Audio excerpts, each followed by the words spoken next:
Welcome to the show that brings you the latest news, tips, and strategies, so your business can stay ahead of the curve. It's a trash commodity. It just is. I don't care what they say. It's a waste of time. We'll talk about the best commodities to trade, the most profitable routes to haul cargo, and the latest strategies for maximizing your profits. So whether you're a seasoned trader or starting your business, we've got something for you on Bullish. This is hands down the most profitable way to make UEC, not just in hauling, but against anything out there in standard. It's the best. Get ready to embark on a journey from starry trade routes to lucrative ventures, where intergalactic entrepreneurs thrive in the world of interstellar commerce, navigating the waves of knowledge and opportunity. And now, the man that's always grabbing the market by the horns, your host Sandy Claus. Good evening, Stan. This is Bullish, your one-stop shop for all things cargo hauling, commodity, and trading.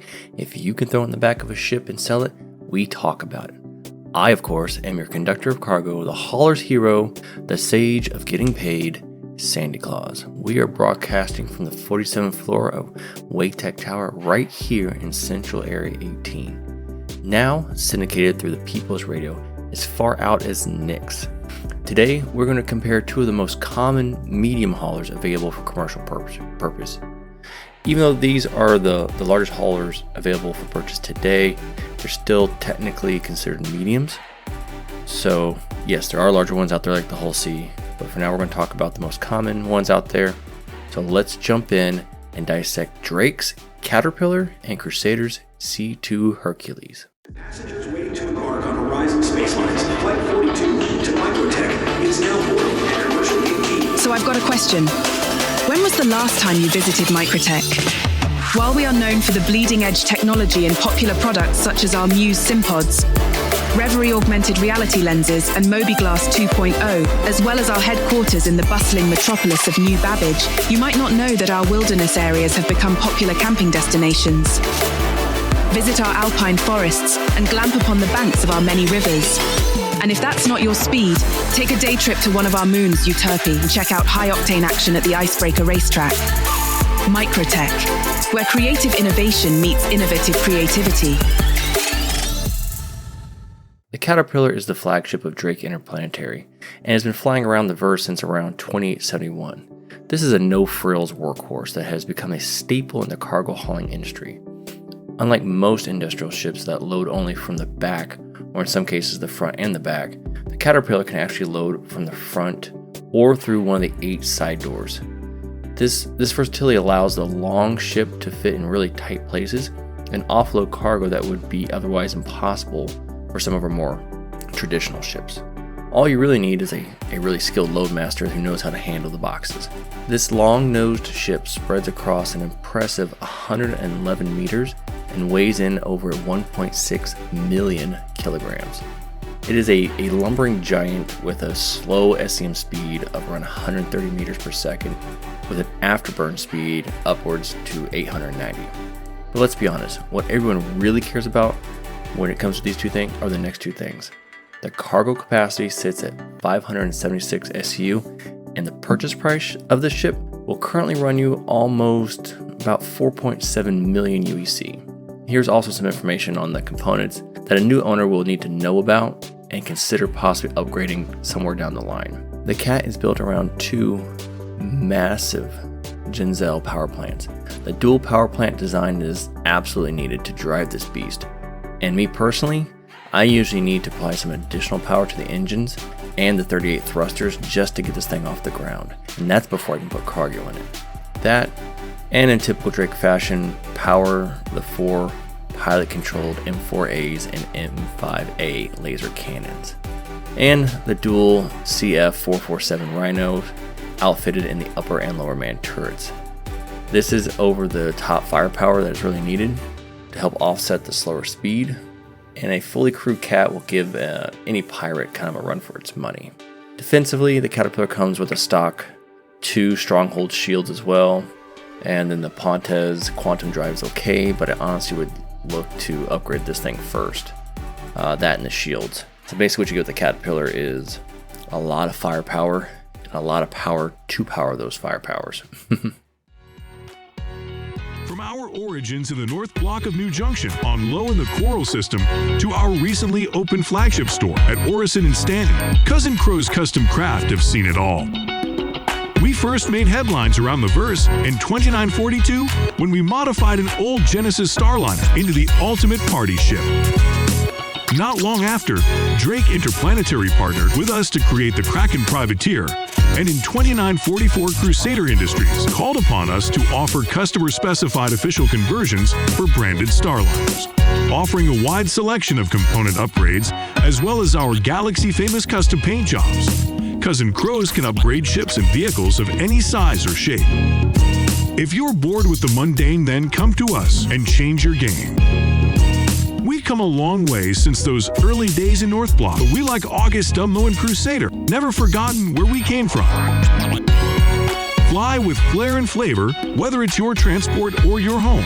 We have everything you need to make your ship or vehicle truly your own. Cousin Crows is located on Orison's Providence Industrial Platform in the atmosphere of Crusader in the Stanton system. So come on down and watch us in action. Cousin Crows, so much fun. It shouldn't be illegal.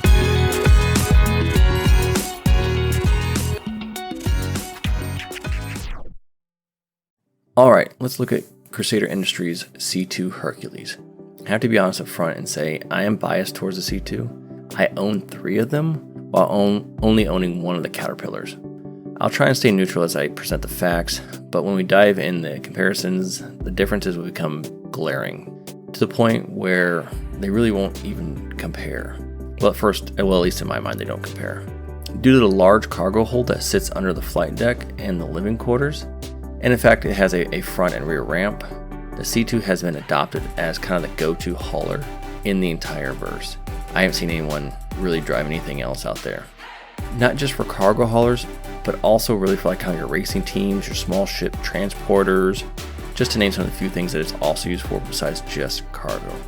From tip to tail, it's only 94 meters as opposed to 111 in the Caterpillar, and however weighs in at a very staggering 3.1 million kilograms, almost double the Cat.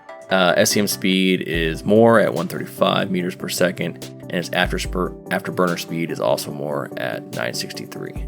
Cargo capacity sits in for the C2 at 696 SU, and this thing will still cost you about 4.9 million UEC. The Hercules only has 1 power plant, a Genzel as well, and also only 28 thrusters.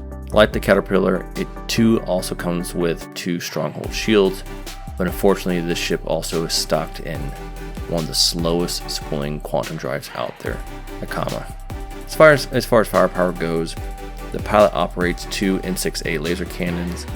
The co-pilot can remotely control 2 different turrets, one at a time. Each one of those are outfitted with 2 M6A laser cannons as well. Attention, would Thomas Higashi please report to the recovery ward nurse station? Thomas Higashi. Hi, it's Felicity from Dusty Skies and Dragonflies. Many of you don't know that before I was a touring singer-songwriter, I was a paramedic. So I'm very happy Anvil Aerospace introduced the C8R Pisces. I can tell you from experience that it will save countless lives in the verse.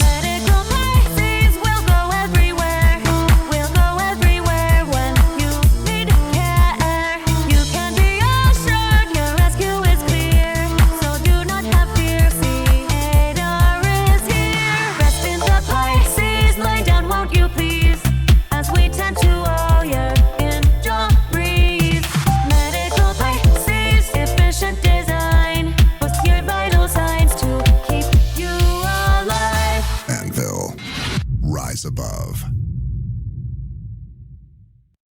The individual stats are good to know, and we can sit here debating the fine-tooth details like firepower or components, but we're here to put these 2 cargo ships head to head. We ran some time tests out of Lorville to see how long it would take each ship to exit the Armistice Zone. The C2 took exactly 1 minute to exit the zone, while Drake's Caterpillar took 2 minutes and 5 seconds, so twice this time to get out of Armistice. We already spoke about the cargo hold size, with the C2 having 696 SU and the Cat having 576. a difference of 120 less SCU in the cap. Sometimes hearing those numbers doesn't really help shed light on the reality of what that 120 SCU really means. So let's kind of break that down a little bit more. Crusader's Mercury Star Runner has a total capacity of 114 SCU capacity. RSI's Constellation Andromeda, Taurus, and Akia have 96, 174, and 96 respectively. MISC Freelancer Max, the biggest cargo hauler they produce at this moment, only comes in at 120 SCU. So the sheer difference in cargo hauling capacity between the Hercules and the Caterpillar is the equivalent of the Caterpillar having to tow a Freelancer Max or an MSR behind it just to equal what a Hercules can bring. Let's put this size difference into financial terms. To really show the difference, I had my team run barrel from Ryder to Lorville, and here are your numbers. So get ready. To fill the Caterpillar, it will cost us 1,345,000 UEC, and we sold it for 1,587,000. This gave us a net profit of 242,000 and a profit margin of 15.2%. Not bad numbers. Our RRT was 20 minutes, but our most important stat out there, our POT ended up at a little over 12,100 per minute. So we're earning 12,100 UEC per minute of action. Honestly, these really aren't bad numbers, and the Caterpillar will make you money, but we're talking about maximizing and the most efficient stuff out there. So let's dive in. In the C2, it'll cost us 1,626,000. That's 281,000 more UEC to fill up, and we sold it for 1,918,000, which was 331,000 more UEC than a cap. This made our net profit hit 292,000, which was exactly 50,000 more UEC than the cap. We hit the same profit margin at 15.2%, which is good. Our RRT was 16 minutes, which was actually 4 minutes faster than the cap. And our POT was a staggering 18,250. What that means is we were earning 6,150 UEC more per minute using our C2 than a Caterpillar. So basically the Crusader's C2 Hercules flies faster, holds more cargo, and earns 50% more UEC per minute than a Caterpillar. And it will only cost you 200,000 more UEC upfront to purchase it than a Caterpillar. You can make that up in like a single barrel run. For me, this really isn't much of a debate when you look at the numbers. I like both ships. Aesthetically, the Caterpillar is a cool, rugged ship if you like that sort of thing in your company. Let's be honest. I hope this really is helpful for some of your CEOs out there that are looking to purchase your next ship or jumping into the cargo hauling business. If you have a limited amount of money to invest in a ship, you got to jump straight into the C2 Hercules. You got to maximize profit, get out of the red as soon as possible, into the black and earning profit. There are tons of reasons to pick some of the smaller ships if you're starting out and work your way up to the big ones. But when you get to the top of the mountain, there's only really one king up here, and that is the C2. So I hope this was helpful. I hope when you're purchasing your next ship, you take this in consideration and weigh the pros and cons. Really, 200,000 more UEC in the grand scheme of things when it comes to starting a business isn't a lot, and it just flies so much better to me. So I hope you have a profitable day, and I will see you next time.